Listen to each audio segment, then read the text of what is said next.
প্রথমেই আপনাদের জানাই যে দীর্ঘদিন ধরে একটা প্ল্যান চলছিল পাকিস্তান এবং বাংলাদেশের মধ্যে। যবে শেখ হাসিনা দেশে ফেরার ঘোষণা দিয়েছেন, তারপর থেকেই বিএনপি এবং জামায়াতের মধ্যে একটা অস্থিরতা সৃষ্টি হয়েছে। কারণ তারা জানে, বিশেষ করে জামায়াত জানে, যে যদি শেখ হাসিনা দেশে ফিরে আসেন এবং যেভাবেই হোক তিনি তো নির্বাচিত হবেন, তাহলে তাদের রক্ষে নেই। ফলে তাদের এখন কি করতে হবে? তাদের বাঁচতে হলে এমন একটা কিছু করতে হবে যেখানে সাপও মরে লাঠিও না ভাঙে। ফলে তারা পাকিস্তানের সঙ্গে গোপনে যোগাযোগ করে। পাকিস্তান এমনি সবসময় ভারতের সঙ্গে তো লেগে আছেই, সবসময় যুদ্ধংদেহী ভাব। মানে একবার মার খেয়ে শিক্ষা হয়নি, আধমরা করে ছেড়ে দিয়েছিল। মিলিটারি ইন্টেলিজেন্স থেকে কয়েকদিন আগেই আমি খবরটা পেয়েছিলাম, কিন্তু তখন খবরটা প্রকাশ করার অনুমতি পাইনি। গতকালকে আমি সারাদিন আপনার ওই এতে থাকায়, ফোর্ট উইলিয়ামে থাকায় আমি কোনো ভিডিও আপলোড করতে পারিনি, শুধু এই খবরটি জোগাড় করার জন্য। তো খবর যা পাওয়া গেল MII থেকে, মিলিটারি ইন্টেলিজেন্স অফ ইন্ডিয়া, যে খবরটা পাওয়া গেল, সেই খবরটাকে পুষ্টিকরণ করেছেন, মানে আরো শিওর করেছে আমাদের রাশিয়ার এজেন্সি। এবং রাশিয়া চীনের সঙ্গে কথা হয়েছে, চীন বলেছে আমি এর মধ্যে ঢুকবো না। রয়ে গেল কি? তাহলে রয়ে গেল তার্কি হয়তো পাকিস্তানকে সাহায্য করবে। ইতিমধ্যে পাকিস্তান কিছু অস্ত্রশস্ত্র জোগাড় করেছে। এই যে 3 বিলিয়ন লোন পেল না, এর থেকে ইন্টারন্যাশনাল মনিটারি ফান্ড থেকে, সেখান দিয়ে কিছু টাকা নিয়ে তারা প্রচুর অস্ত্রশস্ত্র কিনেছে। এই যে কখনো বলছে হাত কেটে নেবো, কখনো বলছে বিলাবেল ভুট্টো বলছে পরমাণু বোমা মেরে দেবো, এগুলো হচ্ছে যুদ্ধের আগের হুঙ্কার। আগের বারে যুদ্ধে 2024 পাহেলগাঁওয়ের যুদ্ধের আগে এইরকম হুঙ্কার টুঙ্কার দিয়েছিল। এবারে কাজটা অনেক সহজ হয়ে গিয়েছে, যেহেতু পূর্ব বাংলা পূর্ব পাকিস্তানের সঙ্গে পশ্চিম পাকিস্তানের সঙ্গে নিবিড় যোগাযোগ স্থাপন করে চলেছে। এবং জামায়াত বিএনপির সঙ্গে কথা বলে তারা বলেছে তাদের সমস্ত জায়গা এবং তাদের যে সমস্ত জায়গাগুলো লাগবে তার ব্যবস্থা করে দেবে। পরিবর্তে পাকিস্তান চেয়েছে যে তাদের এখানে স্থায়ী ক্যান্টনমেন্ট গড়তে দেওয়ার অনুমতি দিতে হবে। সবকিছুতে দেওয়া নেওয়ার সম্পর্ক থাকে।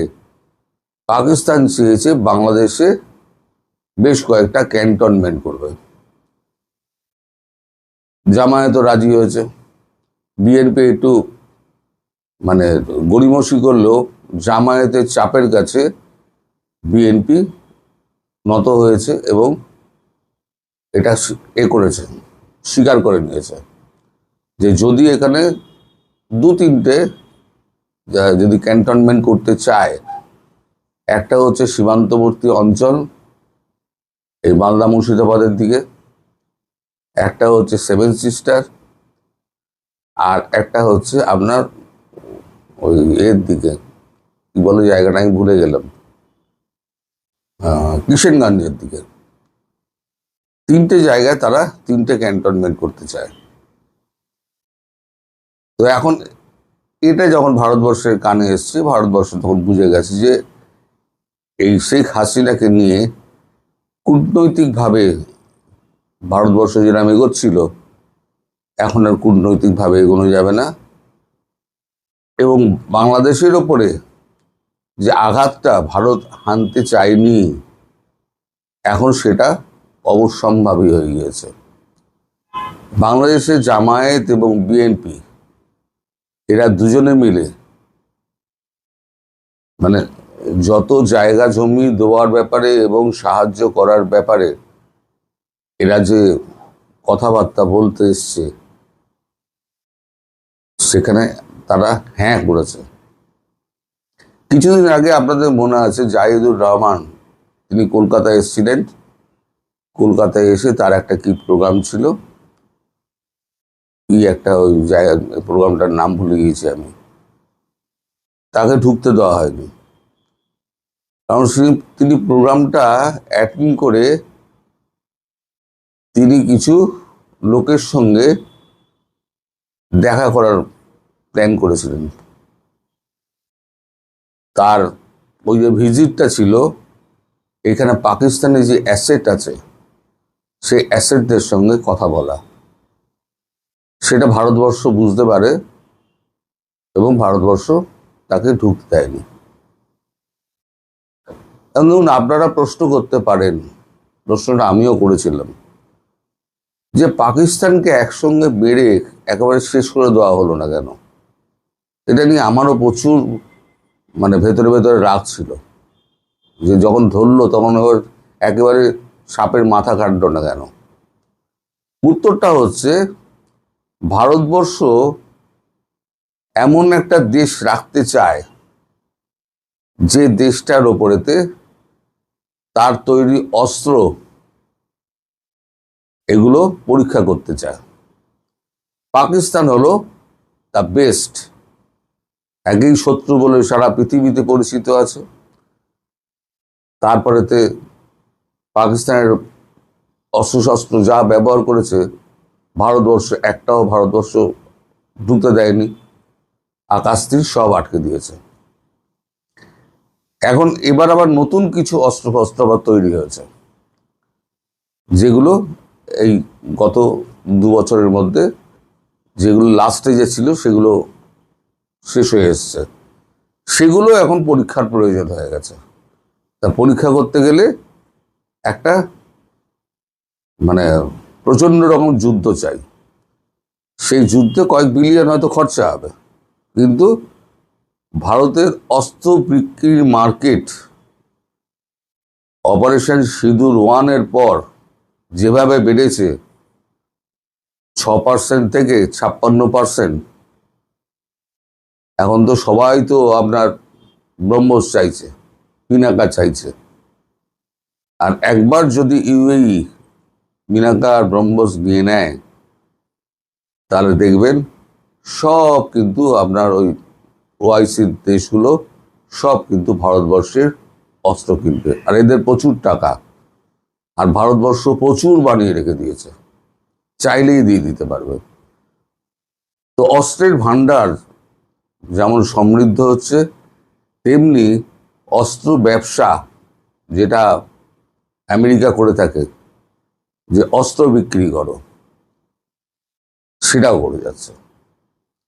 এদিকে ইসরায়েল করেছে কি, ইসরায়েল ব্রহ্মোস চেয়েছে, কিন্তু ভারত তো ব্রহ্মোস দিতে পারবে না। S-400 দিতে পারবে না, এই কারণে যে S-400 তৈরি হয়েছে রাশিয়া এবং ভারতের যৌথ টেকনোলজিতে। এবং সেখানে একটা জায়গায় বলা আছে, একটা চুক্তিতে একটা জায়গায়, যে কোথাও দিতে গেলে রাশিয়ার অনুমতি চাই। তাহলে S-400 দেওয়া যাবে না। তাহলে S-400 এর বিকল্প কিছু একটা তৈরি করতে হবে। তখন থেকে ভাবনা চিন্তা শুরু হয়ে যায়, কি করে একটা S-400 একটা বিকল্প তৈরি করা যায়। আর আমরা ইসরায়েলকে বরাবর, আমাদের সঙ্গে ইসরায়েলের বরাবর একটা ভালো রকম সম্পর্ক রয়েছে। আমাদের যেমন ইরান বন্ধু, ইসরায়েলও বন্ধু। ফলে ইসরায়েলকে যদি আমরা সরাসরি অস্ত্র সাপ্লাই করি, তাহলে ইরান বলবে আপনি তো সাপ্লাই করছেন। উল্টো কি করা হয়েছে, এখানে প্ল্যান করা হয়েছে যে ইসরায়েল এখানে টেকনোলজি দেবে, ভারতবর্ষ অস্ত্র তৈরি করবে, একটা জয়েন্ট ভেঞ্চার হবে। যেই জয়েন্ট ভেঞ্চার হয়, সেই জয়েন্ট ভেঞ্চারের একটা অংশ তাহলে ইসরায়েল পাবে। তখন তো ইরান বলতে পারবে না আমার ওই কোম্পানিতে জয়েন্ট ভেঞ্চার আছে, ওখান থেকে আমি আমার অংশের অস্ত্র নিয়েছি, তাহলে পরে কিছু বলতে পারবে না। এখন সেইটা করে এখন নতুন টেকনোলজিতে আবার অস্ত্র তৈরি করার একটা কারখানা হচ্ছে, সেটা হচ্ছে গুরুগ্রামে, আমাদের নয়ডার গুরুগ্রামে। ওটা উত্তরপ্রদেশের মধ্যে পড়ে, কিন্তু এনসিআর এর মধ্যে, দিল্লি এনসিআর এর মধ্যে আছে। বিভিন্ন ধরনের ঘটনা ঘটছে। এই যে 12টা ওভারহেড লাগানো হলো সাবমেরিন এবং এতে বিভিন্ন যুদ্ধ জাহাজে, এখন ভারতবর্ষের কি আছে? ভারতবর্ষের আকাশ, জলপথ, জলের নিচে এবং মাটির ওপরে চারদিকে সুরক্ষিত। এবং শেষ খবর যেটা আমি পেলাম, পুরো ভারতবর্ষে আকাশ তীর দিয়ে মুড়ে দেওয়া হয়েছে। গত সপ্তাহের মধ্যে কাজ শেষ হয়ে গেছে, কারণ পাকিস্তান যে কোনো মুহূর্তে অ্যাটাকটা করবে, এবং সেক্ষেত্রে পূর্ব এবং পশ্চিম দুটো জায়গা থেকেই অ্যাটাকটা হবে আশা করা, মানে মনে করছে ভারতবর্ষ পূর্ব ও পশ্চিম একসঙ্গে অ্যাটাক করবে।